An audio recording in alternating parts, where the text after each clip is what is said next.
വിശുദ്ധ ലൂക്കായുടെ സുവിശേഷം 18-ാം അധ്യായം 8-ാം തിരുവാക്യത്തിൽ ഇപ്രകാരം കർത്താവ് തന്റെ ഹൃദയവേദ പങ്കുവെക്കുന്നതായി നാം കാണുന്നുണ്ട്. മനുഷ്യപുത്രൻ വരുമ്പോൾ ഭൂമിയിൽ വിശ്വാസം കണ്ടെത്തുമോ? നമുക്ക് ചുറ്റുമൊന്ന് കണ്ണോടിച്ചാൽ കർത്താവിന്റെ വാക്കുകൾ ഈ കാലഘട്ടത്തിൽ എത്രയോ അർത്ഥവത്താണെന്ന് നമുക്ക് മനസ്സിലാക്കാൻ സാധിക്കും. ദൈവകൽപ്പനകളുടെ ലംഘനങ്ങൾ, പാപത്തെ നിയമവൽക്കരിക്കുന്ന പ്രവണതകൾ,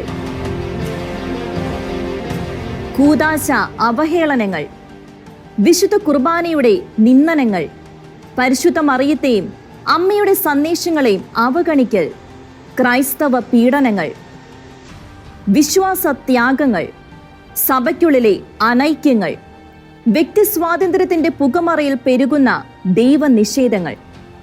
അതെ, കർത്താവ് ഏറെ അപമാനമേറ്റുകൊണ്ടിരിക്കുകയാണ്.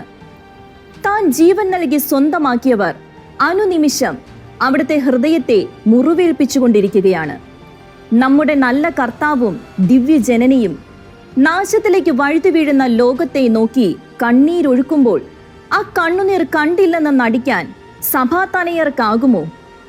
മനുഷ്യർ കർത്താവിന്റെ ഹൃദയത്തിനേൽപ്പിക്കുന്ന ഘോരമായ ആഘാതങ്ങൾക്ക് പരിഹാരമായി ഷെക്കിന ന്യൂസ് ഒരുക്കുന്ന 72 മണിക്കൂർ തത്സമയ അഖണ്ഡ അനുതാപ മാപ്പപേക്ഷ ശുശ്രൂഷയിൽ നമുക്കും പങ്കുചേരാം.